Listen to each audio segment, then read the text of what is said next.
Welcome to this edition of Hindsight is Horrifying, the show where three mostly normal and somewhat cynical adults discuss life as members of the TV generation. Now here are your hosts, Darth Jada, Jason Mitchell, and Adam B. What the hell are you people doing?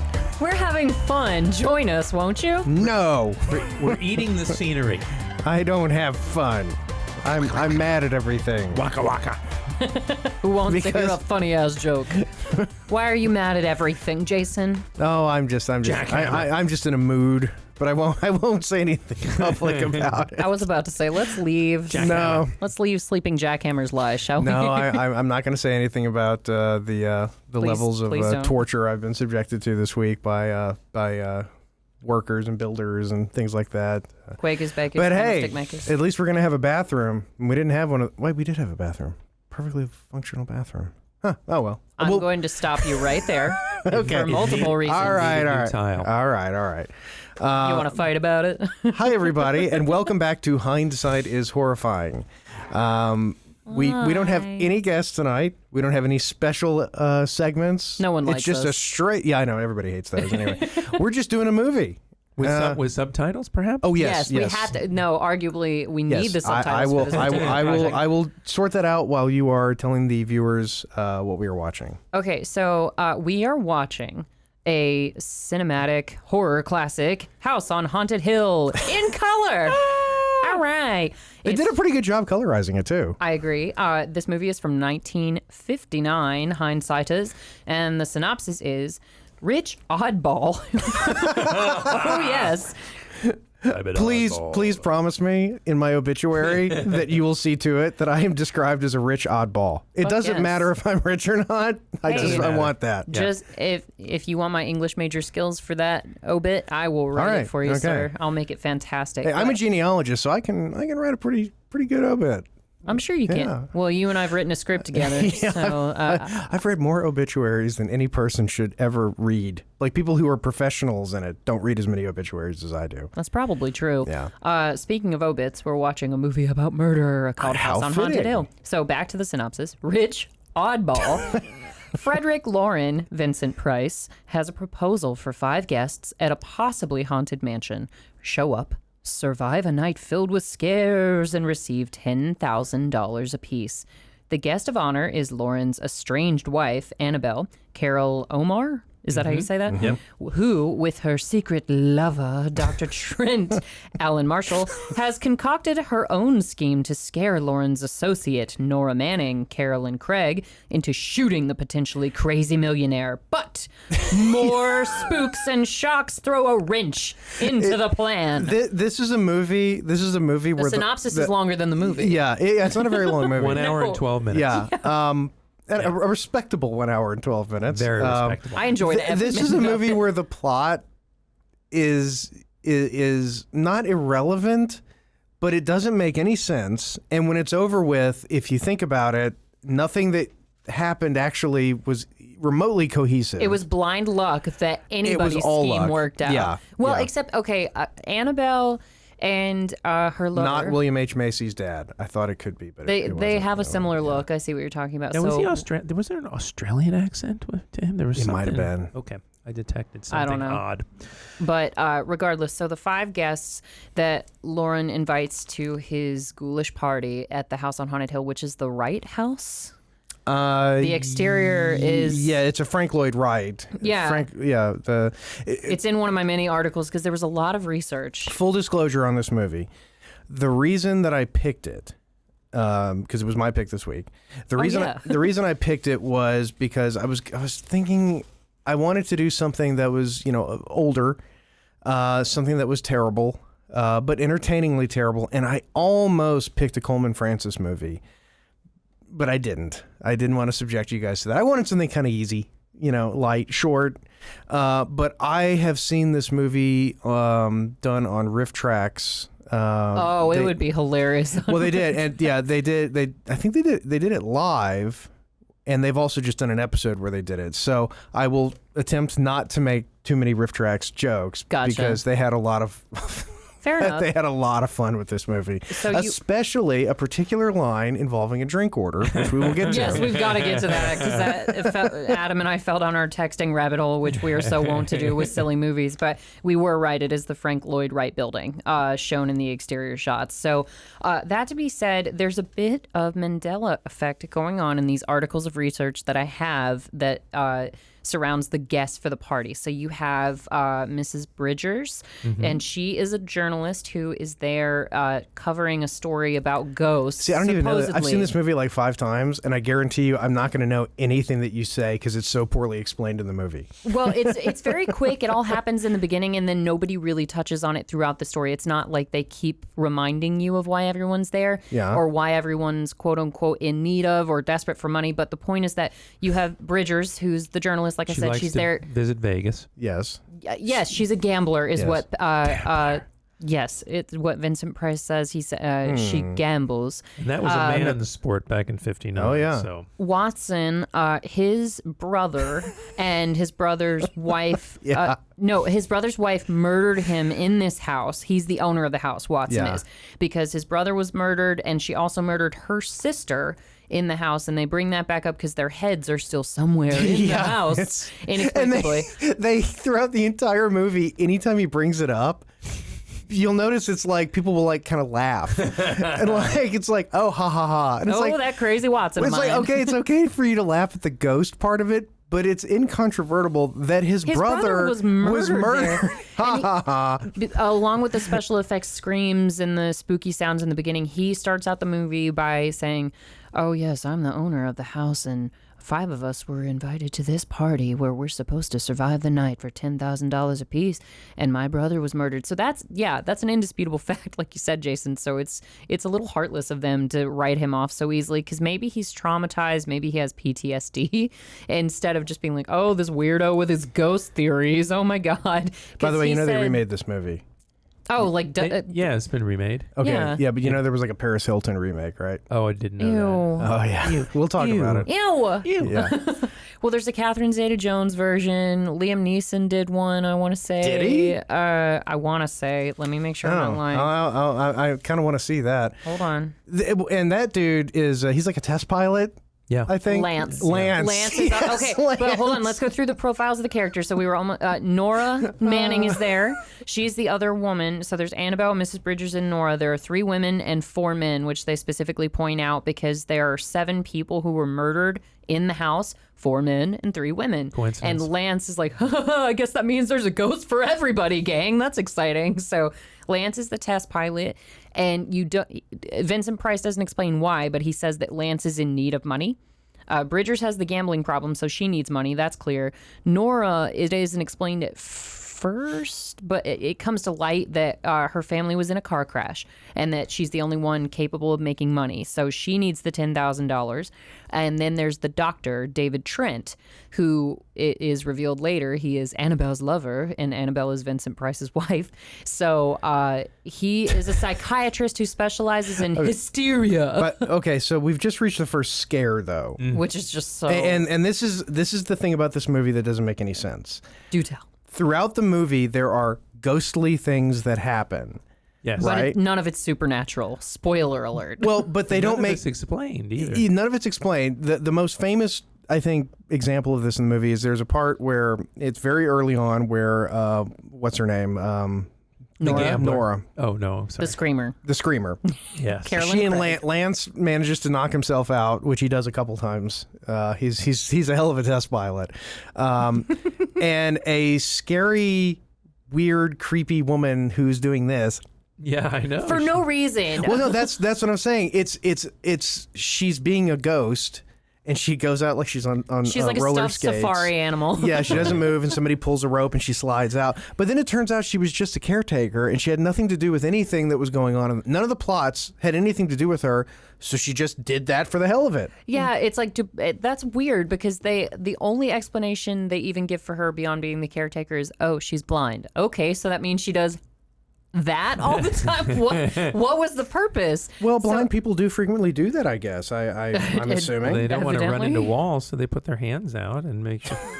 Maybe she was looking forward to running into a lady at some time. I don't know. Possibly. But okay, so the 1999 remake of House on Haunted Hill had Jeffrey Rush, Taye Diggs, Ali Larter, Okay. Famke Janssen, however. Yeah, and I was wrong. The Paris Hilton was the remake of House of Wax with Chad. Yes. What's his face? Chad Michael Murray and Jared Padalecki. Oh God, he was in that? Oh yeah. Wow, that's so weird. We were literally. I never say Jared Padalecki's name just as a thing. It never comes up. And literally 5 minutes. On Gilmore Girls, so. And one Supernatural. Yeah. But in what you were telling me about The Boys. Yes. And I said, oh, isn't the guy from Supernatural Jared Padalecki? He's in that. Jensen Ackles. Oh, Jensen Ackles is in it. The guy who plays other guy. Jared Padalecki's brother on Supernatural. But still, though, it is weird to have that name come up twice in the space of 15 minutes. With no relation. With no relation whatsoever. That's funny. Yeah. But yeah, I want to say there was a Catherine Zeta-Jones version as well. But anyway. Catherine Zeta-Jones was in the one with Jeffrey Rush. No, I just read the one with Jeffrey Rush. That was Taye Diggs, Ali Larter, Famke Janssen. Oh, that's right. Yep, sorry. Catherine Zeta-Jones. I'm looking that up. So in the meantime, so I can see Jeffrey Rush doing the Vincent Price thing. Well, the funny thing was I saw Jeffrey Rush listed in the cast of the 1959 one, which threw me off. Not quite that old. No, but he was 8 years old when this movie was shot, so I thought maybe there was a child that ran through. That would be awesome. Or something, and it was Jeffrey Rush, but maybe he played the skeleton. Yeah, skeleton. The best actor in the whole movie. Skeleton. Yeah. Oh, I'm thinking about The Haunting from 1999. So it came out the same year. There are so many crappy remakes. It came out the same year as the remake of House on Haunted Hill with Jeffrey Rush. So 1999. And this one, The Haunting, has Liam Neeson, Lily Taylor, Owen Wilson, and Catherine Zeta-Jones. And Jared Padalecki. So, now that we've cleared that up, this movie is William Castle. William Castle directed it, and he directed a ton of this kind of movie. I think this is probably the least exploitive. Like, it's... How'd it do box office wise? It made some money, didn't it? Yeah, I mean, it was a couple million. Yeah, it was. It was a success. Yeah. Look, 1959, Vincent Price in a scary movie. It was. Yeah, the kids were going to go see it. Well, and William Castle was kind of a cinema showman. Yeah. From my research. They did all the stuff where like you weren't admitted to the theater after a certain point. There was actually a skeleton hanging up in the theater in one of them. Because one of the quotes I found by Fred Belden, one of the reviews, it said William Castle's best films are imbued with an infectious sense of mischief that overcomes deficiencies, and House on Haunted Hill is no exception. Yeah. I think that's a perfect way of describing this movie because it is filled with some plot holes. Oh, yeah. But it's fun. But I hear it inspired another horror film by Alfred Hitchcock, Psycho. Really? He saw this and he's like, well, he made that much money with a horror film? Yeah. I'm going to try it too, and did quite well with Psycho. Gotcha. And he made even more money from Psycho. He didn't use any of his feature film people. It was all his TV show production staff. Like Tony Perkins? Yeah. So it's basically the people who worked on Alfred Hitchcock Presents made Psycho. So it cost like 3 episodes of a TV show. Yeah. Well, pure profit. And actually that brings up an interesting point because one of the weird things about the colorization of this movie, right? There's a scene coming up, or we might actually have passed it already. Tell me and I'll No, it's coming up. It's coming up where they're pointing out one of the places where a murder had occurred, and there's blood. There's a blood stain, and it like always drips, and the blood still hasn't dried. The murder was that recent. Yeah, it's haunted ghost blood or whatever. That's how the ghosts mark you. Yeah, as it were. Even though like a cat mark. Nothing ever happens even though to the character who's there's marked. no connection to it. Yeah. Anyway, but it's obviously chocolate sauce. Because it's brown in the coloration. Because this movie came out in black and white originally. In black and white movies, movies, that's what they used to use for the consistency of blood. Yeah, because it looks more like blood on Same in black Psycho. and white. Yeah, That's what Lee, yeah. in the shower. But when they colorize it, they didn't really make it because I guess you can't really make something black red when you're doing like an analog colorizing, so it still looks like she's getting motor oil dripped on her from a car that's leaking you can't upstairs. bleach the syrup like you can dark hair and then dye it another color. It doesn't really work that way. But yeah, I just love the quotes because there are two parallel storylines that eventually come to a head together with all the hauntings, and you realize that there's this mischievous and murderous game afoot. But I love this like storyline that's going on upstairs with Vincent Price and Annabelle, where they just have the snarkiest shit to say to each other. God, yeah, it's awesome. It's amazing. I was going on like a John Mulaney rant in my head when I was watching this movie. Oh yes, like, yes. Marriage is going to be very magical because the horrible things they're saying. Yeah, to each other. they're just comparing how they could kill each other. And it not even that. It ramps up. So it starts out kind of normal when Annabelle's like, "Oh, couldn't you have had the place clean, darling?" And he's like, "Oh, atmosphere, darling. You know how ghosts are. They never tidy up." So it's like he's goading her at first, typical husband and wife stuff, but they ramp up really, really quickly to the point where Vincent Price is like, "Oh, come downstairs. It's your party, darling. It's your party." And she goes, "Well, it was my party until you invited all of your guests." So given the fact that Annabelle is having an affair with the psychiatrist who, God, specializes in hysteria. Oh, God, I couldn't get over that. So David Trent is her lover, and they're plotting to kill Vincent Price, so Frederick.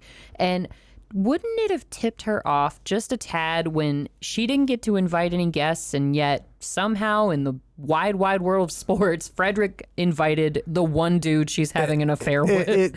Wouldn't that have set her on edge a little? Okay, see, I think we were talking about the Bill Castle, like, showman thing. His whole idea behind one of these movies, it's 1959. There's no VHS. There's no Netflix. You're going to watch it in the movie theater, and that's your only shot at seeing this movie. There's not as much continuity tracking. You're right. Well, it's like go in there, give them the experience, then they leave. And you know what? If they had enough fun, they come back a second time. Maybe the second time they pay attention. But who cares? Now we got them twice. We got 2 costs of admission. Yeah. You know, I mean, they used to do crap like in the, they would, I think it was it the Screaming Skull, where they actually had a thing like if you died during the movie, they would pay for a coffin. Oh, wow.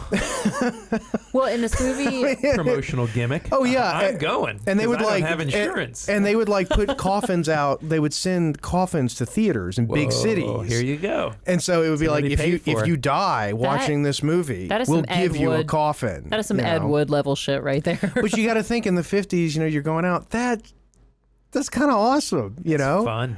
There was a movie called The Tingler. Yes. Ooh, French Tingler? Yeah, no, almost.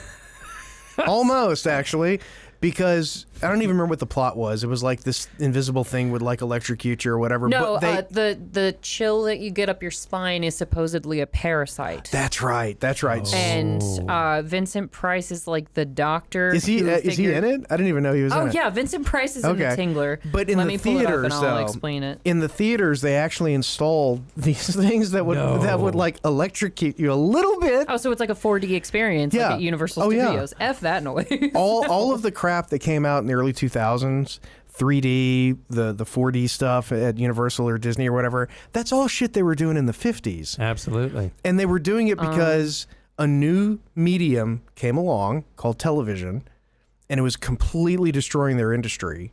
So they had to fight against television, and they did all these gimmicky bullshit things. And what happened in the early 2000s, a new medium shows up called the internet and streaming, and so they start doing all this bullshit stuff again, and it worked equally as badly. Well, sure. Well, we're about to come on. I was just going to say it failed the first time, but all the people who were involved are now dead. Yeah, exactly. So they get to try it again. Yeah. You know that terrible idea? I bet it'll work this time. Take it up. But yeah, come on, boys. We're at the anniversary of its release date, nearly July 29th, 1959. The Tingler. That's when it came out. But yeah, Dr. Warren Chapin, Vincent Price, has made a surprising discovery. The spine-chilling sensation that people get when scared is due to a parasite that he dubs the Tingler. So, and come to the theater and get electrocuted. Yeah, why not? And we won't get a pacemaker, we'll pay for your funeral. Yeah, exactly. And you have to think that meant that they had to send people to movie theaters and install this crap in movie theaters. And they did it. Hey, they're generating jobs, I guess. I mean, my favorite was, and I actually wish they would do this today, was that they would literally lock the doors. Oh God, they'd be sued so hard. If No. You could get out, but they wouldn't let you in after a certain point because the plot was so scary. Shh, No, this is so. It's like going in there and seeing Shakespeare for the first time. It was so, and it was all crap, and they were all the same. And I think that's why House on Haunted Hill works for me, is because it's the same, but it's different. You know. All right. And Rick and Morty kind of spoofed it too. I love that. That bit you sent me, I'm like, well, now what is this all about? And then it made perfect sense. Because for those of you who are not familiar with Rick and Morty, and we haven't even touched on this part of the movie. So House on Haunted Hill, a huge part of the plot is the vat of acid in the basement, like you do. And the story behind that, Watson explains when he's taking everyone on a tour of the house. He said that one of the previous owners of the house used to make wine, and he had his wife sample it, and she didn't like it, so he switched out the wine for acid and shoved the wife in the vat of acid. I mean, do you like? Is there a number you call for a man to come to the house with the truck of acid? Yeah, you get Kyle, and but see, there's no exit strategy for that, because do you know how expensive it is to get that fucking acid out of the basement? Yeah. Well, you got to line that tank right, because that acid will lead through. So you got anything with flesh and hair. Yes, that's what Watson said. I would love to be a fly on the wall when they were making the phone call for the acid. Yeah, I need some acid. What, a pint? No, about 1,000. A vat. Please. Yeah. Well, I need a vat. I like to imagine like starting to explain. Well, and the reason I need it, Mister, we don't ask any questions. You want to buy acid? We're gonna sell you acid. Only. Cash for the acid. Cash it. But the vat of acid, and Rick and Morty does spoof on this many years later, because Rick's method of getting out of a shady deal with some sort of alien mobster is to pretend to fall in a fake vat of acid that's filled with like Gatorade or some other substance that's not harmful, have a breathing tube at the bottom, and then release some small rat bones so that it looks like a rat fell in, but they hold it at the bottom and release the bones, and they give the rat some oxygen. Like, it's this overly elaborate ruse that Rick processes on Rick and Morty. And so I was texting that to the boys when I was watching this. I was like, why does this ring a bell? The fact that you remembered that? Yeah. Hey, look, good ideas. Eidetic autism. Good ideas get repeated. Oh, yeah. Good art is copied art. Now, and these candles, I have to say, these candles are, I need candles like this in my house in lieu of electricity, because they'll light up a whole room. Yeah, I know, because he explicitly states that there's no electricity in the house, and it's the brightest fucking house in the universe. It's ironically enough. Yeah, it's actually brighter than my parents' house. And they're at that age where every light is on all the time, all and it's night. like the naked light bulbs that just scorch your eyes when you walk in. I basically turned into a vampire, because Jason and I work in a place that has mostly fluorescence hindsighters, and so when I go home, I'm very into the lamps. I don't want a lot of overhead lighting going on. And so I give Josh a hard time about that when he turns on too many lights. Lance, the test pilot. And you don't know. Oh, and they so don't pay test pilots much. So going back, because you guys derailed me. So the last guest, Dr. David Trent, who's having the affair with Annabelle, they don't explain why he needs money, but Vincent Price, when he's narrating about all the guests, he says, and there's the doctor who specializes in hysteria. He claims that he's here doing a study on the hysteria, but don't you see a bit of greed there around the mouth and that's the good, eyes? Vincent Price. That's good, Vincent Price. So let's get into the subtitles, because we've passed that moment. So when the way Vincent Price read that line is not how they grammatically, spelled it out. So in the subtitles, it says that there's a question mark. Don't you see a bit of greed there around the eyes and the mouth, as if the whole thing is a question? But the way that Vincent Price reads it, it's like, don't you see a bit of greed there? As if he's almost like decided on it. Because then he specifically says around the mouth and the eyes. So you kind of wonder why, out of all those guests, it's like he doesn't know any of them, but he's got that one hateful thing to say about that guy. So if you're coming in blind and don't know the synopsis that the doctor's sleeping with Loren's wife, you're like, oh, okay, but he's got a little something against the doctor. Oh, and all is revealed eventually. But how does greed display itself around the mouth and the eyes? Is it like does greed smile? Does it frown? Does it crinkle its little eyes? Does it have like crow's feet? Greed? I don't know. kind of flipped me out a little bit. We're listening. When you think about it. I don't know. But so speaking of subtitles, as I mentioned a moment ago, we had a bit of a debate. So Adam and I are texting back and forth. Right, well, she already asked first. So Bridgers is an alcoholic because Vincent Price has a sort of concise way of summing them all up. He's like, oh, yes, they're all different. When he and Annabelle are arguing about the guests, he says, you've got a test pilot, a typist, a drunk, and that's got to be Bridgers because she keeps asking for a scotch and yes. Yeah, I know that's and it drove me banana sandwich. I even wrote it down. I was like, scotch and what, woman? Like that's a joke that they had a lot. They got a lot of mileage out of on the Riff Tracks thing, and I actually just texted you. That is available. I was wondering what you were Riff Tracks Live did this, and it's on Amazon Prime, so you can stream it for free. Ooh, I'll watch it when I'm done with kids in the hall. That's actually kind of cool because August 18th, I think, they're doing Riff Tracks Live again, and me and David are going to go see the return of Swamp Thing. Excellent. Yes. Which is like Swamp Thing, but even worse. Unbelievable. Yeah. Is Adrienne Barbeau in that one? No. Oh, God, no. It's somebody who shouldn't be in there, who was too hot and too talented to be in it. But now I got to look. You look that up. So... yeah, so the initial scare, we kind of touched on the caretaker's wife. So Nora and Lance are in the Heather Locklear. Oh, yeah. She takes over for Adrienne Barbeau. Heather Locklear. Nice.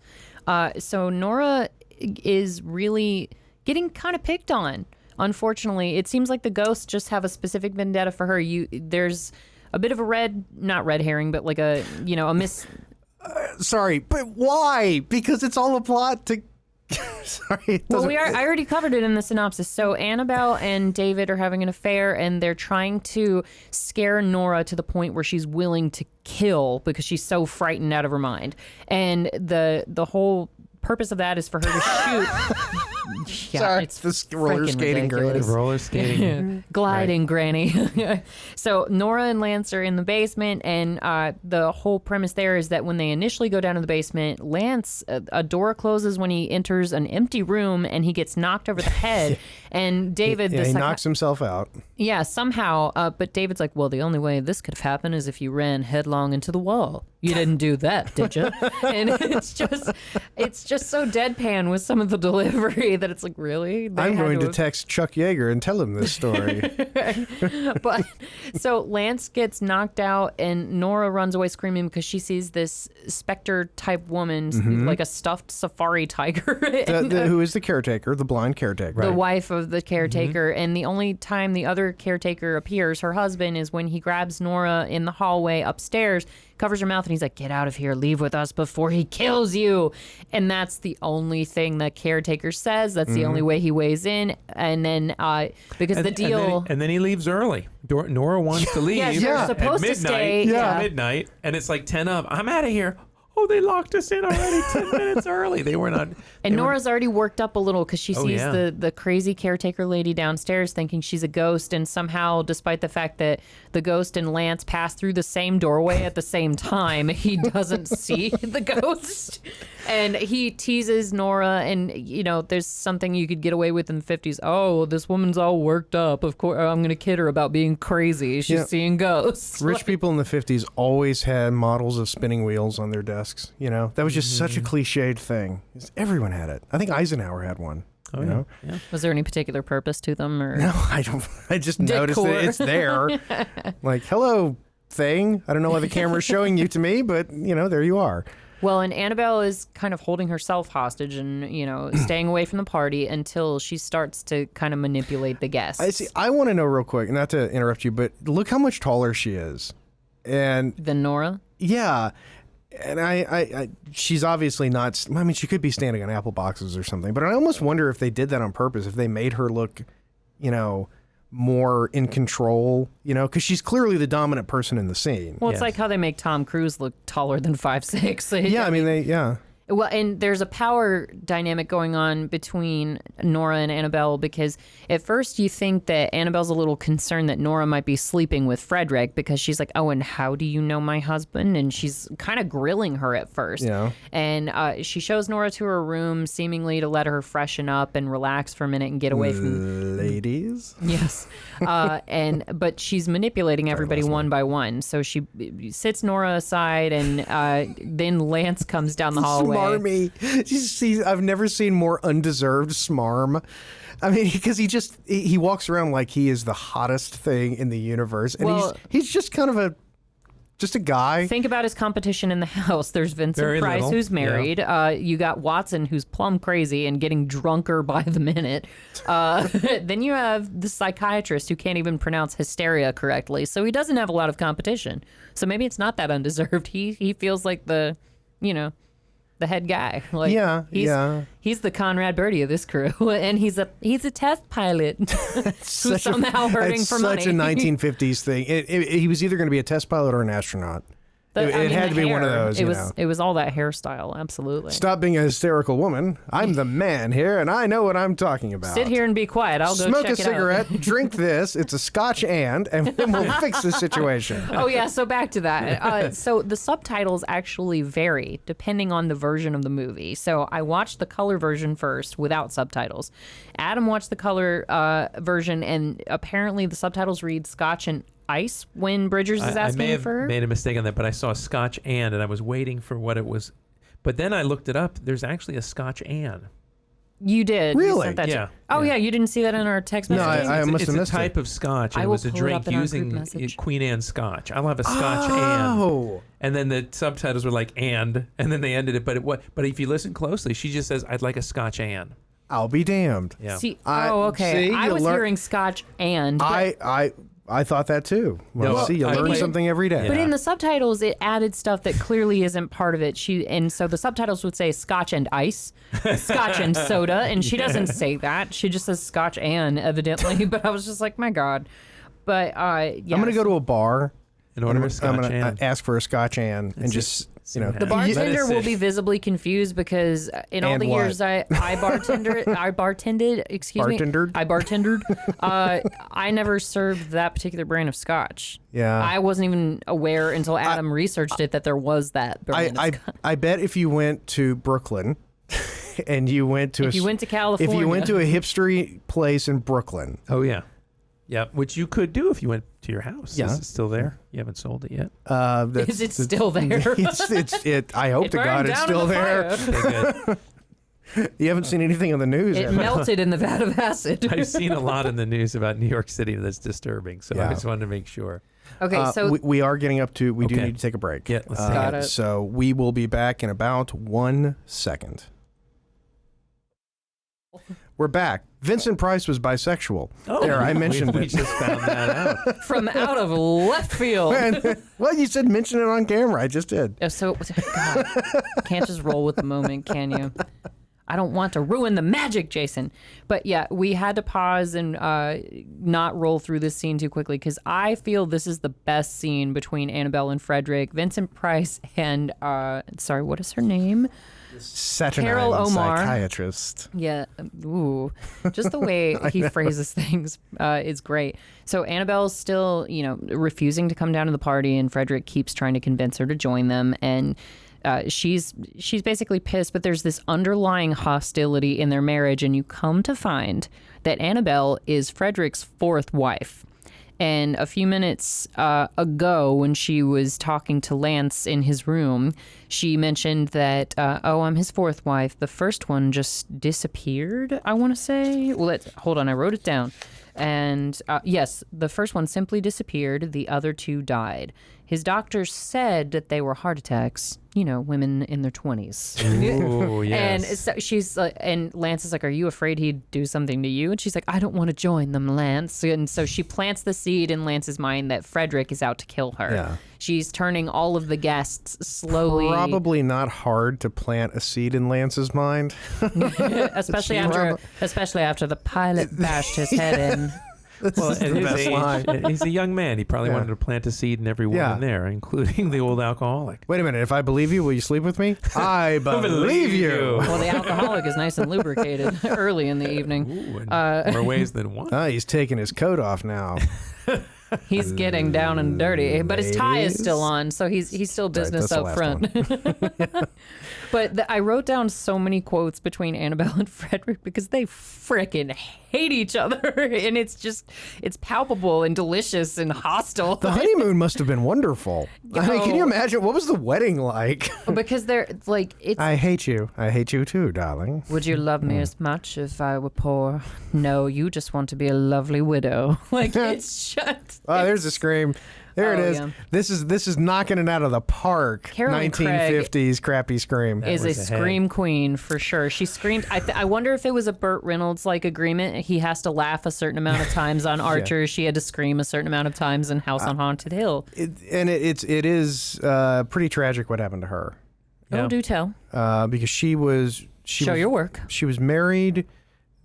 Her first marriage ended in a divorce. And then she was married a second time. And had children. From the first marriage? Or No, the second. I think it was the second marriage. And then that marriage ended in divorce, and she committed suicide. She shot herself in the head. How old? I mean, was it because of the divorces? 36 years old. Yeah. Oh, exactly 10 years after she made this classic. Shot herself, yeah. Oh. Yeah. Like because of the divorces, or was she just depressed? You look it up on Wikipedia and other things, and maybe it's she had undiagnosed hysteria. Maybe. Bringing you back to the movie. It's all William Castle's fault. Well, she was a professional actress, and actors are typically broken in some way, shape, or form, right? Wouldn't we know it? Well, I mean, if she's an actress who made her career as the attractive young girl who screams, there's an expiration for so date. many years. Yes, that's right. There's the ghost. Ruggy. You see, darling, they're just the caretakers. Who does your hair? She's got this blown out white hair with these blind eyes. Well, I mean, she's blind. She's not great with a hair dryer. Yeah. She spends Don King wishes he had hair like that. She spends half the time, blow drying the wallpaper behind her. I don't know. Is this what people thought? She's like missing her head. She thinks she's blow drying her head. Like the kid in Dumb and Dumber petting the bird. Pretty bird. Pretty bird. Can you say pretty bird? Oh, I mean, is this what people thought in the 50s, that's what it was like if you were blind? Maybe I'm bi, because damn, that dress, Annabelle, good for you. That's just very flattering. But so Annabelle finally joins the party. And here's another twist to the evening, ladies and gents. Everybody gets a gun. For what? For self-defense, presumably. See, you guys didn't complain whenever I had the dinner party and I gave you guys all guns. Well, that's because that was really happening. That's just how I was raised. It's being a good host. It's a polite thing to do. But at your party, it was only alcohol and guns. Here's alcohol, guns, and terror. That's true. It's like the worst combination. So what you're saying is the next party... Wait, you didn't see a ghost at his dinner party? I didn't. I just saw a little cute dog. Could have been a ghost. What dog? He was spectral. We don't have a dog. This dog's been dead for 40 years. Whoa! But so Annabelle finally joins the party, and Frederick announces the rules of the game, which are you have to leave before midnight if you don't have the stomach to stay. If you remain for the entire night, which is 12 hours, so 8 till 8 o'clock the next morning, after the caretakers have left, then I will give you $10,000, which is how much in today's? Well, I was just going to say, who would stay for such a small amount of money? But in today's dollars, $101,347.16. Really? I got a different sum. I suspect that number hasn't been updated, and I think probably it has, because I got a different number. Okay, you've got a different sum. Not vastly different, but $101,825.09. So, 9 cents. That's very important. It is. But so you have to stay unless you leave with the caretakers. That's your last out, because the door is made of solid steel and locks from the outside. And the windows have bars that a jail would. I guess did they throw the fire marshal in the acid bath? Be proud of it. Yeah. I don't know. I'm here to inspect the property. Acid bath. I guess, but so all of that is happening. But the twist is that the caretakers leave early. They left 10 minutes early without permission, and they were late for the Rocky Horror Picture Show. They've got a very active social life, and it's Friday night, and they've got stuff to do. Well, and Vincent Price sort of takes Watson by the shoulders. He's like, where are they going? They weren't allowed to leave before midnight. And he goes, They never leave before midnight. Like, and literally everything delivered by, I'm not sure how to pronounce his name. It's spelled like Elisha, Elisha is his first name, that actor who plays Watson. So I'm not sure how to pronounce his name. Elisha? I've seen him in almost everything. He's done like 201 different acting gigs. I love watching Vincent Price because I always get the impression in a movie like this that Elisha Cook Jr., sorry. That Vincent Price thinks it's a joke, but he's in on the joke. Like the movie is a joke, but he's in on it. So he's like, the whole time he's just acting like, I'm getting paid and I'm having fun and I'm doing some acting and this is great. And it works. It absolutely works. And if he wasn't in the movie, I think it would be incredibly dull. Oh, 100%. Because the other characters don't bring life to their characters. Nobody in this could carry the movie. No, absolutely and his deliveries are priceless. Oh, yes. Yeah. Yes. I mean, you could replace solid delivery. Vincent Price less.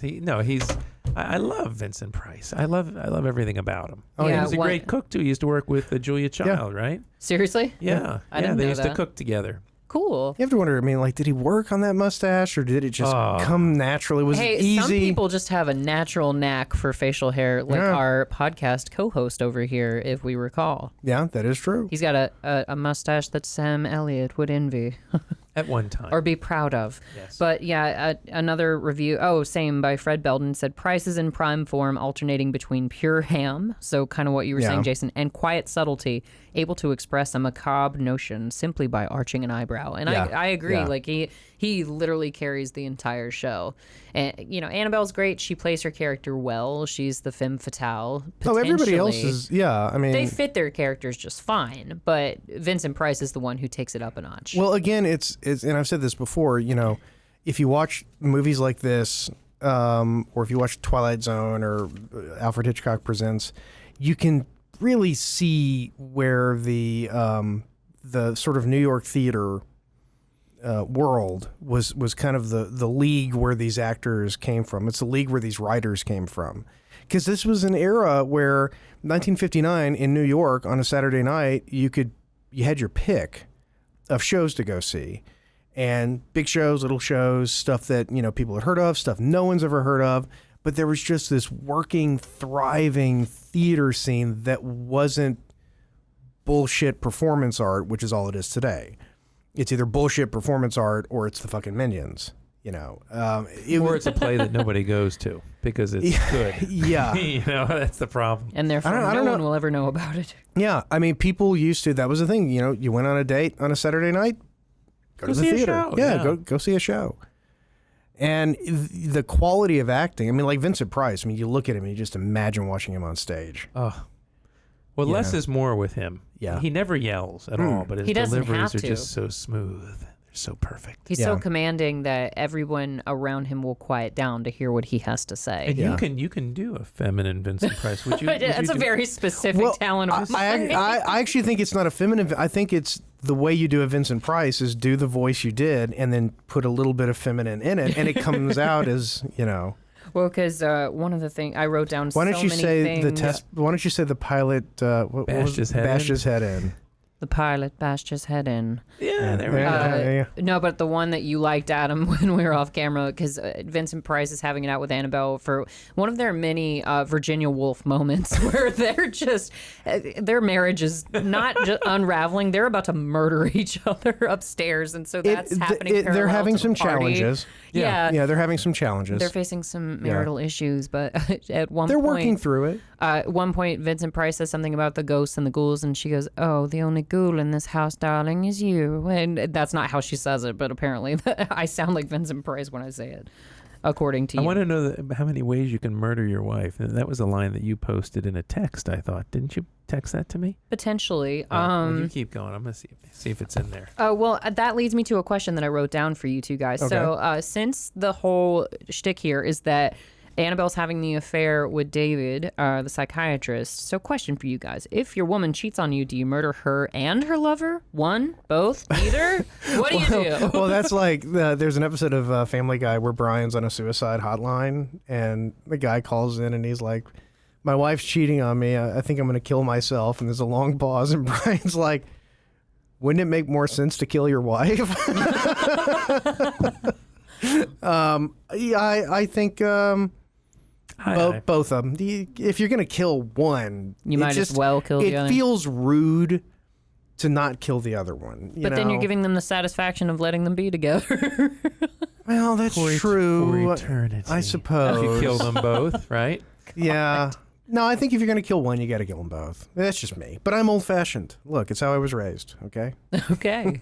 Even Stevens for everyone. Got it. What about you, Mr. Brown? I'm not much for murder. It's just like, well, when you're finished, come talk to me. Let's end this relationship Gave now. me an out. See ya. I've been waiting for this moment for 20 years. Irreconcilable differences was not stop working. Recording. As his attorney, should we have this be public record? It's all good. It's all good. I think, it's not worth it. It's like we watch, in our household, we watch what we affectionately refer to as murder porn. Which are like all these shows that are on like Lifetime. No, they have like all these like investigation discovery and all these, where it's like, somebody got murdered and they have an episode of a show about it. Okay. And the lesson is don't murder anyone. They will fucking catch you. Eventually. If it takes 30 years, they'll do it. They're going to catch you. In fact, I just saw a story. There was a guy in Britain, 89 years old, convicted of murdering his wife in like 1984, I think. Don't do anything where there's no statute of limitations. Yeah, God. Yeah. I mean, just don't murder people. Yeah, it's not worth it. It's the dumbest crime. Right? Yeah, it is. You know, don't take a life. I don't know. Dexter made it look pretty scientific. Yeah. But yeah, he's the exception. Yeah, he exactly. is. And that was If a you- TV show. If you're a professional, if you work for a 3-letter agency, that's one thing, But yeah, so in this, sorry, Lance has got the bandage on his head. he looks like such a dumbass. It's like that lady I'm a in that. test pilot. He's like that lady in the Alien movie, Alien Conquest, where she had like jam on her head from being in a car accident. Yeah. And you're just like, Lance, I want to scratch that off I want your to wipe forehead. that off. Yeah. You moron. Also, back in the 50s when people died, they looked exactly like they were asleep. Well, Romeo and Juliet teaches us that, if nothing else, that you can look super dead and make it look great. Yeah. But yeah, so to explain that, Annabelle supposedly commits suicide at the top of the stairwell. But they start to postulate later that maybe it wasn't possible for her to have hanged herself that particular way. It was pretty elaborate. Yes, it was. It was pretty elaborate. Yeah. So she must have been murdered. Because she had a hanging harness on. But we don't know that. We don't know that yet. Yeah. And meanwhile, Nora's just losing her fucking mind. This poor thing. Watching this movie again, I think one of the reasons why I find it entertaining and why I think it sort of stands out. She's clutching her pearls. Yeah, well, it's the 50s. One of the reasons why I think the movie stands out is a lot of probably really most low-budget horror movies back then, they would pad so much. There would be a scene where a character walks, and a minute and a half of the movie is just watching somebody walk. Burt I. Gordon, the guy he directed science fiction movies and horror movies, he was legendary for having whole 15-minute sequences of just the cast walking through a valley. And it was like, you thought you were watching a movie because they would say, oh, it's very dangerous. So they would walk it's very, but with scary music. Yeah, with scary. Yeah. And it just padded and padded. This movie really doesn't have any padding. It's kind of, I would actually kind of like to see this on the stage. I think it would actually be better on stage. I think it would, yeah. I think you'd forgive a lot of the plot holes because yeah. of the actual physicality of having to pull off some of the gimmicks that they have going on. So I think being on stage would improve the entire production. We should do this. I was about to say, I wonder... For Halloween, House on Haunted Hill. Halloween. Man, that's kind of interesting because, reading of it, I could play I could be a Vincent Price Annabelle hybrid. Oh, you could. Yeah. I want to be Lance. We all want to be Lance. Constantly banging your head in the thing. Banging the women in the house. Constantly knocking myself out. Banging his head. Actually, that's an interesting idea. It'd be a cool set, too. Yeah. Yes, it would. Challenge Elaine for that one. Bring her on board. That'd be great. I don't think you could do this in the small theater that we have, though. Damn. I think you'd need more room. We'll build up to it. Yeah. But so to give a little more background, Nora is really escalating with her hysteria because that drove me banana sandwich the entire time. She's hysterical. So the number of scares that happen, and it literally looks like the ghosts are just obsessing over her because she gets the first scare from the caretaker lady. Oh, but then it's the caretaker, so no big deal. And then they can kind of write that off and just be like, all right, Nora's just really easily scared. No, it's kind but of then ironic, I realized. she comes across Annabelle's hanging body when she's alone. Somebody chokes her out in a passageway, and she thinks it's Frederick because the caretaker sort of alluded to that when he put his hand over her mouth. Barry! It's just so intimate. So Nora gets choked out. She thinks it's Frederick because the caretaker implied that he will kill you, and the only person linking them all together is Frederick. So she jumps to that conclusion when actually we come to find the person who choked her and bashed Lance over the head was David, the psychiatrist. Because he and Annabelle have pulled off the perfect crime of framing Frederick for all of these misdoings. And but then the whole plot is to scare Nora to the point where she'll shoot Frederick dead, which seems to work when they find themselves in the room with the vat of acid again. Yeah. The vat of acid comes in, I mean, it's an important part of the movie.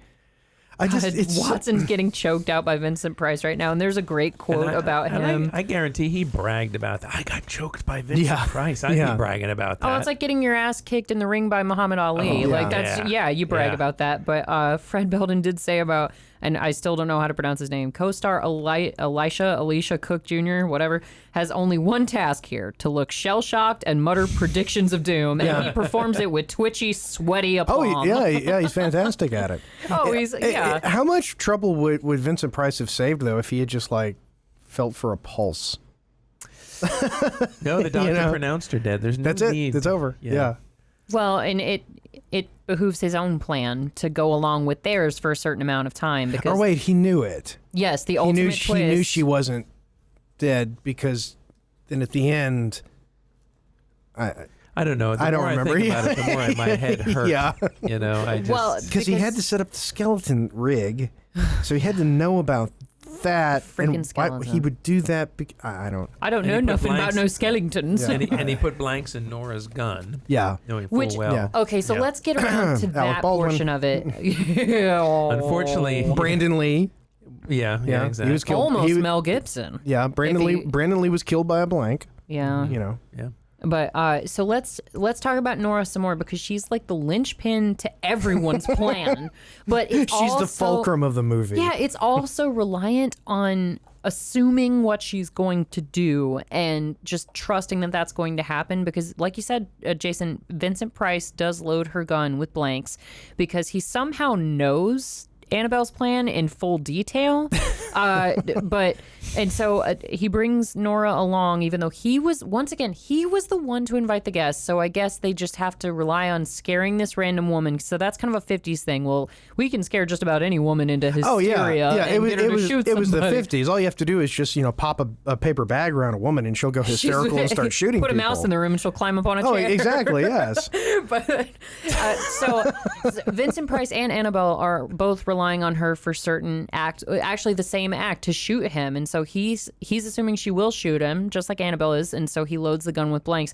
And they're also assuming that, everything is just going to go exactly right to the point. And Annabelle scares Nora outside of her window and somehow wraps a rope around her ankles. That was pretty amazing how that happened. Which seems supernatural. Yeah. Ooh. Jinx, you owe me a Coke. Jinx blackout. You owe me a Coke. I do. I got a couple bumps in the back. Wait a minute. I think didn't Vincent Price actually do commercials? No, he did them for Pepsi, I think. Pepsi. Pepsi. I'm gonna read everything like Vincent Price. I think he did because he did. Did his hair catch on fire? No, that's different. My question. Different. Una pregunta.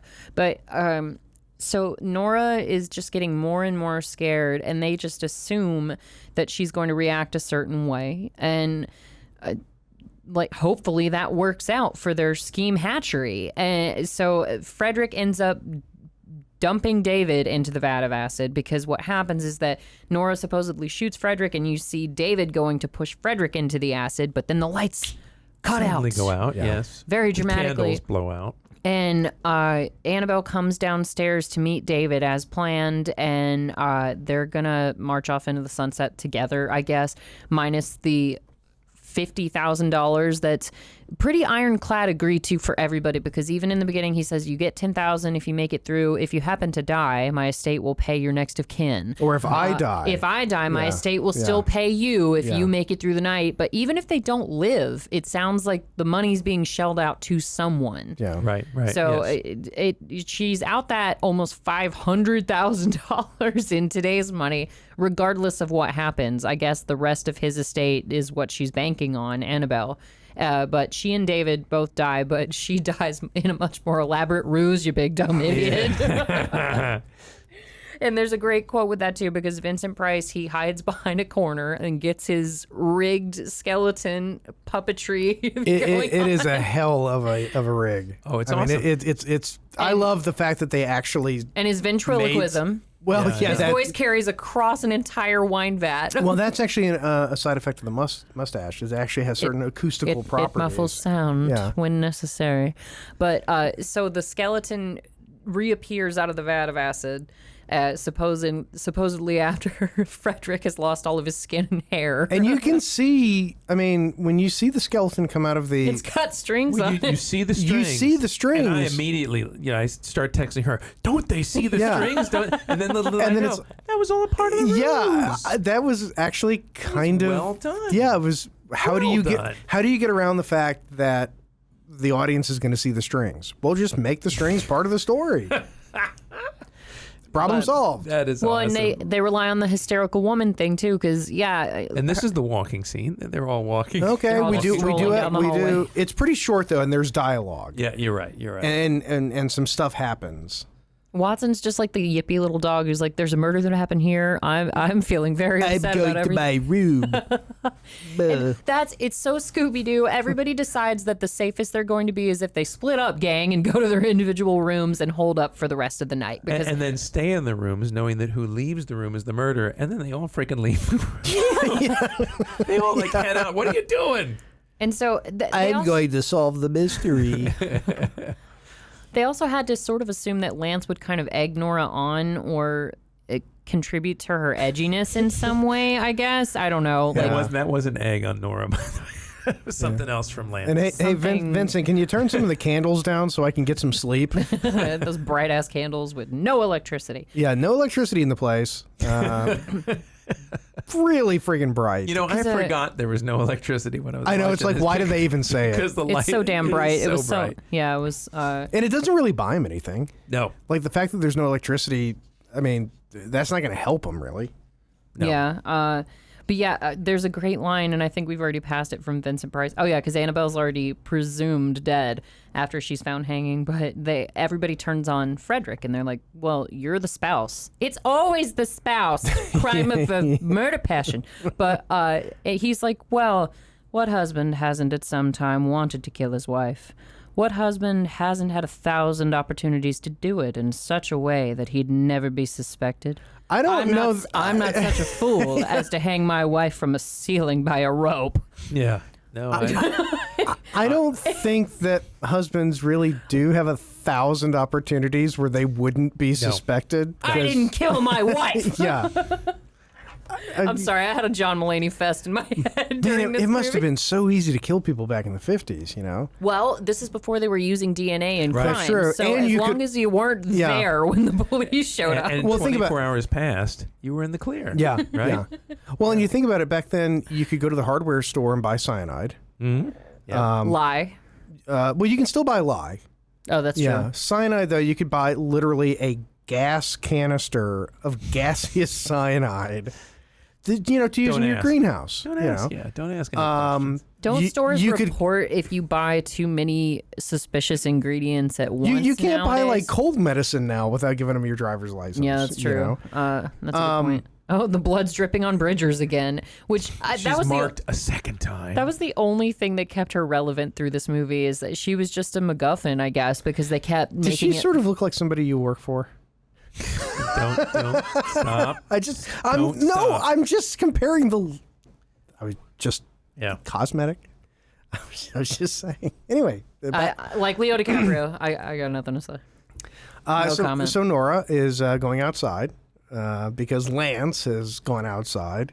Yeah, she follows Lance around like a little puppy because, I guess it is that kind of chivalrous dynamic where she's like, okay, you're the single man, I'm the single girl, and they even have a line about that that's a little telling in the beginning because when everybody shows up and doesn't anybody know each other, and Bridgers looks at the young single lady and the young single man, she's like, oh well, you two have to know each other, of course, because they must be an item or something. But so Nora like literally just follows him around because he's the single man and therefore must be there to assist her and protect her from whatever unknown forces are, scheming against her. Yeah.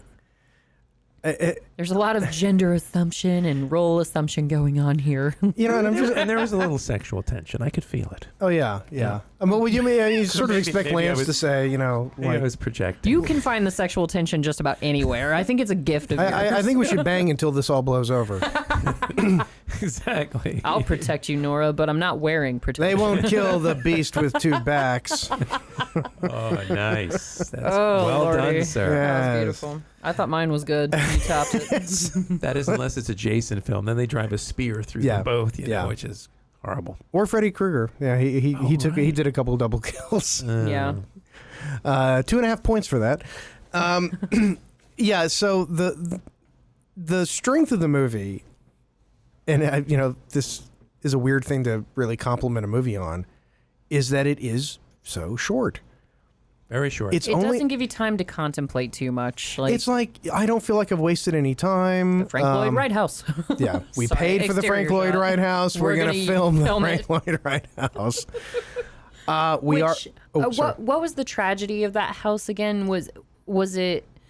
Was their house like burned? They used it for House on Haunted Hill? No. Maybe I'm thinking about a different famous millionaire, but wasn't somebody murdered in their own house, like a Frank Lloyd Wright type, like where their servants trapped them in and burned them to death or something? Probably. I'll do some research and get back to you. Probably. Yeah, check it out. I know Superman was killed in his house, and that was like a.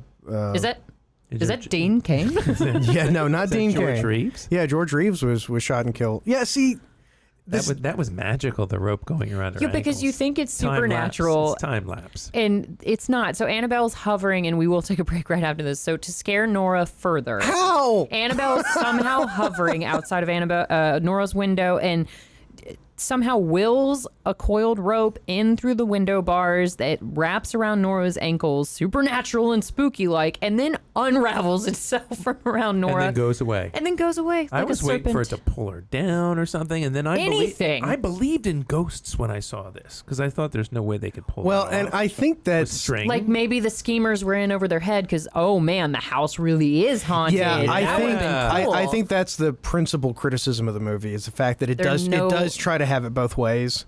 A little bit. Like, either ghosts exist or they don't, and you can't do legit ghost stuff in your movie if, as it turns out, there were no ghosts. I only do legit ghost stuff in the privacy of my own home. We are going to take a quick break. We will be back in about 1 second. Don't worry about it. And we're back. It's good to be back. We're back. Wow. It is. After some exhausting research. Approaching the dramatic conclusion of House on Haunted Hill. Yes. A lone werewolf. It's a mummy hand that comes out. Furry. It's furry. It's furry. So it's a werewolf. It could be a were-mummy. It's a monster. And it's almost as if Nora scared whoever was wearing that gloved monster hand, because it was like, like yeah. I didn't expect it to scream that loud. And pulled back really fast. But and when in doubt, remember, just run around with a gun. Yes. When in doubt, just run around. It's not way more dangerous. Yeah, with your finger on the trigger. Yeah. Well, she's got blanks, so it's not like it matters. Well, that's true. She doesn't know it yet, though. But so after a little bit of research on the break Insiders, I was completely wrong about the Wright house. Actually, David and Gladys Wright lived in the house until their deaths. David in 1997 at the age of 102, and Gladys in 2008 at the age of 104, at which the residents fell into despair. Does that kind of thing happen anymore? Do houses just fall into disrepair? Was it despair or disrepair? Disrepair. Oh, I thought the health after they died, or they fell into despair. It was despairing. Oh. Well, it actually, Thank you. I think it does, because I know, like in Atlanta, there's like a big problem with abandoned houses. And how does that happen, though? I don't know. Somebody has to pay it off. Property the debt taxes? transfers somehow. Well, even if they own it outright, they still have to pay the property taxes. Yeah, so if so no nobody's matter paying what. the taxes, it's going to get condemned by the city. So I don't know. I mean, you see stuff like that because that's like near an admission of guilt. What is the name of the Navy base in South Georgia with the submarines? That would be Kings Bay, Georgia. Yes. Near Kings Bay. Mm-hmm. There's this huge mansion that was built by, it wasn't built by the Vanderbilts, but I think the Vanderbilts went out there at some point. One of those. The Carnegies, all those families Yeah. have, the Roosevelts, they all have summer homes that they built like in the 20s or something. Yeah, but it's literally just a burned out hulk of a house that just there, just sitting there. But that's and anyone historic. Can go in and check it out. So I don't think so. I know when we went by on a boat on a tour, and they were pretty. I mean, they're not going to tell you, yeah, go out there, have fun. Right, but I mean, it's obviously, officially at least, verboten. Although I suspect if you go on YouTube, there's probably some urban explorer who's been out there. Oh, and yeah. has a There video are of TikTok videos like that around the world, like with abandoned theme parks and castles and such. But Urban exploring is actually really cool. when It's just super, super illegal. Yeah. But, kind of like grave robbing and tomb robbing. You're not supposed to do that kind of stuff. Where is this coming There from? may be a slight difference. Yeah. Like tomb raiding. Checking out an old house or robbing a grave. Yeah. No, because We've all been young. Mm-hmm. no, but the point That is, used to be quite an industry. the point is that there are a lot of not houses in disrepair or like abandoned houses, but I guess since they're historic, they're preserved. Like on Cumberland Island, you do have like the Carnegie House, the Roosevelt House. They're all the summer homes of the blindingly rich people from the 20s. So, well, even like Monticello, today it's a tourist attraction, and you can go there and it's restored and it's very lovely. But I mean, after Jefferson's death, it just rotted. And I think, if I remember the story correctly, it was a group of women who... No, that was actually Mount Vernon, because the same thing happened there. Mount Vernon, George Washington's home, it also just started to rot. And then eventually you had these groups like in the 20s who said, we can't just let this happen. Right. So they raised enough money, bought it. I don't know who the hell they bought it from. And restored it. But these were like, George Washington's house, Thomas Jefferson's house, and they're just falling apart, rotting, abandoned. So it is weird, but it does, it happens. it does. So interesting fact about this movie that I discovered on allhorror.com. According to... All what? Just curious. All horror, darling. Okay, thank you. I misheard you the first time. Yeah, what'd you hear? Is that the one where you find local horrors in your neighborhood? Sex girls. As Stallone Find would hot say. horrors in your neighborhood. They're sex workers. That's now, horror, like by it. the way. But yeah, according to the internet, when Elvira was interviewed by Larry King and he asked her to name her favorite horror picture, she replied, "House on Haunted Hill." Oh, Elvira. Okay. So that may have led to a lot of the rewatching when somebody is iconic was like, "Oh, that's my favorite scary movie." By the way, look at this kiss. Very, very sexy. You always slow down Very when there's a sexy. good kiss on screen. The brutal You're like, "Hang on, mouth guys." closed Yes. kiss of the 1950s. Mouth closed, pressed with Just full like, force. I mean, like you're just hurting her. Was there like a set of rules to that? Because that was a very set kiss that you see a lot in those 50s movies. So what if you wanted it to get shown in a theater, it had to be closed it mouth? was closed mouth and fake as can be. Yeah, and, yeah. Gotcha. Literally just press and go. You can actually feel each other's teeth. How awkward. You like leave an impression of their teeth on your lips, Urgh. Makeup. Yeah. But so Where's my mustache? Oh, you've got it. I'll take it back. I can taste that mustache glue. But anyway, yeah, so we're reaching the crux of the movie where Nora is back in the wine cellar for like the 40th time. And why is she there? Wait a minute, I just realized something. How are they messing with the lights? They're candles. That just occurred to me. That just occurred to me. Like a part of this whole thing is the lights going off, but they've painfully How does Vincent Price repeatedly shown us that they're candles. How does Frederick force his wife into a vat of acid. He literally gets with a Halloween store, a Featherlight Halloween store skeleton to push her by the shoulder, and she's just like, I'm defeated, and she falls into it. You just imagine like the scene with the little like Halloween Town skeleton, and it's just like, yeah, I know. What is life without a good scare? Ew. You know, like I almost expected that skeleton to start dancing. It's after midnight.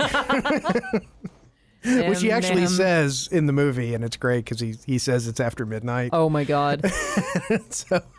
So Vincent Price does turn the tables on Annabelle because he actually throws David into the vat of acid and then scares Annabelle essentially into falling in, and the skeleton sort of mildly suggests her into the acid. Yeah. And so the ending doesn't make a lot of sense because he's got all these damn witnesses who know what happened. Well, they didn't see it happen, so they're not exactly witnesses, but everybody's been worried about Frederick this entire night, thinking that he's the quintessential murderer and he's behind Annabelle's death. And then he essentially confesses and has this big speech at the end saying, and he tells Annabelle before he kills her, or right after he kills her, oh, you didn't know when you started this murderous game that I was playing too. And so that was great delivery.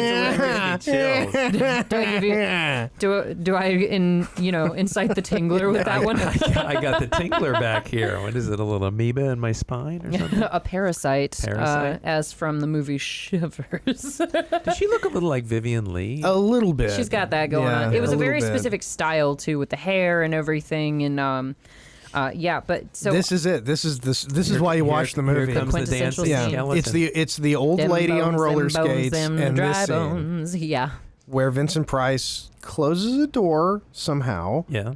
Yes. Messes with the candles somehow. Turns the gas down. Yeah. And uses the skeleton rig. So the skeleton rises from the acid. Yes. Because they've made it a point to say it won't dissolve bone. Right. No. You know.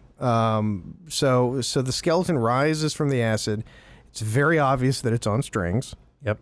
Which at first you think is a flaw. That's what I did. I was texting away. Look at the strings. Look. Now I feel stupid. You and I were at different points of the movie, so I thought you were talking about the rope that they must have been manipulating with strings, and then I was like, oh, the skeleton. Yes. I don't know nothing about no skeletons. But yeah. And also too, if it technically speaking, if it dissolved everything but the bones, it would also dissolve the ligaments holding the bones together. And the strings. Yeah, probably. And the strings. So movie magic. I'm starting to think there's a lack of plausibility. Well, no, because movie. Watson points out anything with flesh and hair. That's what it melts. Your flesh and your hair. Right. Okay. He says that at the beginning. And the ligaments, but not the bolts that are clearly visible holding the it's got a Party City like barcode on it still. You know you can get a 12-foot one of those from Home Depot now? I've seen it in the store at Lowe's. That's what Vincent Price should have bought. Ooh. Imagine a big old 12. The acid made me 12 feet tall, darling.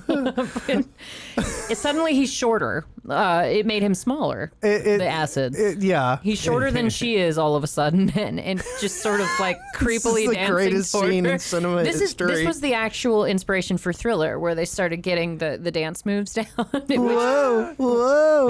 Is this a stunt player, or did they actually get the actress to do it? Let's find out. And then that's her. Gently pushes. And do you notice that the skeleton, like when it pushes, it almost looks like it like tries to catch her? Oh, girl, you're so clumsy when you've been drinking. Oh no! Oh no! The acids can ruin your complexion, girl. If you notice, the subtitle said "splashing water." Yes. Yes. Lovely. So they knew it wasn't acid, really. Either that or whoever did the subtitles. And scotch. Somebody did the subtitles with mute on.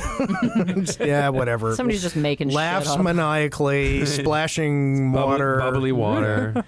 And here he comes. Here he is. Here's the man himself. With his contraption. With his homemade, It's very awesome. Willy Wonka. He just like appears from a dark corner, and he's been manipulating the skeleton, and he comes out and gives his big speech, which, going back to the people remaining in the house, I guess he's still going to pay them for their time of having, now instilled PTSD in poor Nora, who's been terrified all night long. Nora's collateral damage. She's a pawn in the big game, yeah. Lance is going to take care of Nora. Don't you worry. He'll calm her nerves. Yes.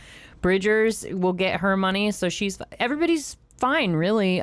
So I guess a lot of happy endings. Oh, yeah. The question at the end, because Vincent Price says something to the effect of, I'm ready to face justice and find out whether I'm guilty or not. Yeah, you murdered your wife. It doesn't matter that she was trying to murder you first. A murder's still a murder, dude. Sorry. And then he tosses the skeleton back in the acid. Because somehow plastic doesn't get destroyed by acid, But, and neither does string. I know.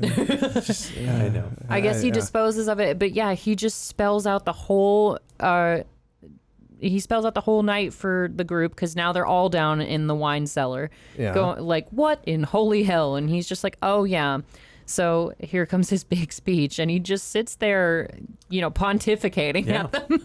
He confesses. Well, it's just this great "I'm so much smarter than all of you" moment. You didn't shoot anyone, my dear. I loaded your gun with blanks. Yeah, and Trent and my wife were planning to kill me, but they failed. Trent tried to throw me in the vat, and he's Mr. Exposition. Yeah, my wife for the rest of the crew. Stumbled and fell. I love that. My wife stumbled and fell. I mean, you got to admit, unless he confesses, which he's not, because he's Vincent Price. I mean, the cops are gonna have a hard time with this one. Oh yeah, nobody was there to see it. I mean, his story is they tried to kill him and they ended up in the acid. And then Watson breaks the fuck out of the fourth wall. Oh, yeah. Well, I mean, come on. He was already a floating head in the beginning of the movie, which, again, they're not ghosts. So the floating head thing didn't make, whatever. Well, and it doesn't track because he's like, Watson's sitting there and he goes, oh, wow, now there have been 9 murders instead of 7. There will be many more.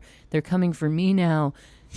Does he really say and that? then they'll come for you. Oh, see, that's what terrifies the audience to leave when they leave. Yeah, he broke the fourth wall and he's just staring at the why audience. Us? We just watched the movie. I mean, come on, ghosts. What did we do? We weren't trying to kill Vincent. And also, the ghost didn't do anything. No. They did nothing. Literally nothing. Yeah. He's got some undiagnosed hysteria that needs to be addressed. I think so, yeah. And he's the one who really needs the psychiatrist, but oh shit, he's in the vat of acid. Yeah. He can't help him now. And he was apparently the only psychiatrist that specializes in hysteria because, once again, going back to... Do you notice Annabelle, the skeleton got a credit? It did. By himself. By himself. Which is weird because that sort of makes it seem like he's just a very lonely skeleton. I know. He has no friends. Yeah. Love it. I ain't got no It would have been funnier if it had said skeleton. I ain't got no body. Why didn't the skeleton go to the party? Because he had no body to go with. Very funny. See? Look at that. I'll see myself out. Yes, thank you. you. So, Jason, you sort of explained already why you picked this movie. Yeah. I mean, like I said, I wanted something that was off the beaten path. Mm-hmm. I enjoyed the hell out of this movie. Yeah, I kind of wanted something that was just a fun schlocky little horror movie, but not something painful like a Graydon Clark or Coleman Francis. It built light tension in certain areas, of course. It was you wanted to know what was going on. Yeah, it kept your attention the whole movie. And one of the articles by Julia Merriam from Classic... Julia Merriam? Yeah, classichorror.com. Thank you. They specified that I watched The House on Haunted Hill. I was impressed the first time I watched it. It was creepy, captivating, Vincent Price, brilliant, atmosphere, storyline, the whole Megillah. It's great. I was in love. However, when I rewatched the film for this review, I made a startling discovery. My memory is a dirty, filthy liar. Hindsight was horrifying. Yeah, Yes. There you go. That's That's why I pulled this article. Well done. Full circle. So speaking of hindsight, I can't give this movie anything but a 5 because I've heard of it. It's an incredibly famous movie. I knew of its existence, but I can only give it a 5 because I had not seen it before you asked me to watch it for the show. So that being said, what's your grade? Honestly, I mean, I've seen it so many times, and the first time I saw it was the Riff Tracks version of it, and it was hilarious. It's like a Richter scale. Yeah, so it's sort of like, I mean, it's just enjoyable to me as it was, so it's got to be a 5 for me too. Straight 5. What about you? Well, I'm going to give it an 8. I'm going off track here because. When did you first see it? Well, back. Well, when I was a young boy. In the day. We'll leave it at that. Back when I was a young boy, right after it was made. I was 10 years old. No, those Saturdays in the summertime, I would go down in the basement on a hot summer day, and from 1 to 3, there was mad theater. What do you think? Oh, that's great. And 3 to 5, there was horror theater. Awesome. And they would show like Them, They would show the Abominable Dr. Phibes. They had the House of Horror, and it just brought back great memories. I would come up, at the end of the day, like seeing sunlight, and I'd just watch all of these classic horror movies. Like and a skeleton coming out of a vat of acid. It was my internet. I would sit for hours and watch the shows. So this brought me back to that time. So it made me feel very happy. And I do adore Vincent Price. I just love him as an actor and as a person and a human being. And so I'm giving it an 8. Lovely. Yeah. And Vincent Price was actually, by all accounts, actually a pretty straight shooting, decent guy too. Oh yeah. It's kind of wasn't totally straight, as you mentioned before. Well, yeah. But I mean, it is nice. A little wibbly wobbly. It is nice to see a movie and because you know how it goes. All these actors you love when you're a kid. And you find out all these terrible things about them, and then you find out Vincent Price was actually just he was a regular guy. Yeah, he was a regular guy. Yeah. Nice guy. His predilections, apparently, it is reflected in one of his great lines with Annabelle, because in their Virginia Woolf moments, Frederick tells her, "Yes, I lie awake at nights, wondering why I married you. It was rather a mistake." And she said, "You didn't marry me, dear. I married you. Unpleasant, but no mistake." And I was just like, God damn. Oof. Ouch. That's really good writing. It is good. Yeah. I mean, it's really good writing for a little...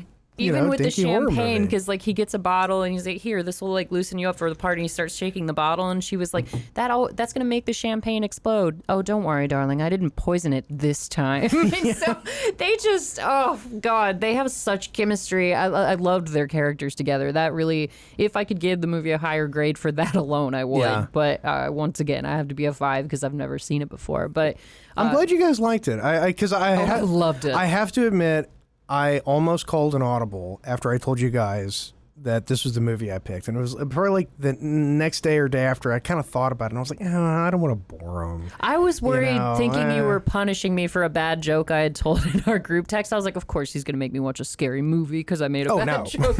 But then I watched it, and I was texting you guys the whole time. And it was seriously so John Mulaney, where I was like, marriage is going to be very magical. I didn't kill my wife. These are my party guests. And that's my wife. I don't think anybody... you do have to wonder, was anyone ever scared? No. Was anyone in the theater scared when they came out of this? In the theater. In the 50s. Then one last question before I take us home and sign us off. What was your first experience of Vincent Price? Because it's going to be very different for all of us, I imagine. The first time I didn't see him, but I heard him, it was when they premiered the Thriller video. Same. That's the first time I ever heard his voice. And I because we were looking before the show, it was like 82, 84, somewhere around there, and it scared the video scared the crap out of me. And so Vincent Price was legitimately connected in my head with terror, to terrorize your because neighborhood. the friggin' Thriller video, the first time I saw it as a little kid, was absolutely terrifying. And I'm talking they showed it in theaters. It was on TV. It started out in theaters, but then they put it on television. Yeah, I think I was probably 4 or 5 years old, I think. Oh. Yeah, I mean, and it was friggin' scary. Oh, yeah. I think that was the first time that I ever saw. And then from then on, it was just sort of the same thing. It was, Elvira's movie Macabre, and it would be a Vincent Price movie. Elvira, big, very important, for me and my development. Very big, important influence. She literally kickstarted puberty. That was the moment. Ding. If only you had stock in Kleenex. That outfit left very little to the imagination. So you, Mr. Brown? Well, the one is the Abominable Dr. Phibes. It was created in 1971, and he was the star of that. But then I've seen so many Vincent Price movies, it's hard to pinpoint. Okay. But I think we should watch that one sometime, because I vividly remember that film and being scared. Mm-hmm. And I saw it in the theater. We should watch it again to see if it's equally as terrifying. I'll watch it with you. Yeah. We can have a text party and watch it together. I would say, Jason, I was not old enough to have seen Thriller really on TV, because they weren't playing it by the time I was younger, and I didn't see it in the theater, but I knew Vincent Price's voice from Thriller. And the first time I would have seen him, he would have been quite aged at that point, was in Edward Scissorhands, because he's the inventor who puts Edward together. Yeah. Speaking of Johnny, I adore you, sir. But anyway, that was probably the first time I saw Vincent Price. But the first time I heard it was a perfect role for him. Was in Thriller. But cool. Well, that I think just about covers it. Yeah. So next week it's going to be a Darth. I think it's my turn to pick next week. So, Hindsighters, we kicked off the Halloween season just a tad early in July, but you love the break from the macabre normal. Anyway, we enjoyed hanging out with you as always in the studio. Thank you for joining us for your drive time, your listening time, your murderous plot time. We really don't care what kind of time. Your vat of acid time. This has been Darth, Adam, and Jason with House on Haunted Hill on Hindsight. And good night.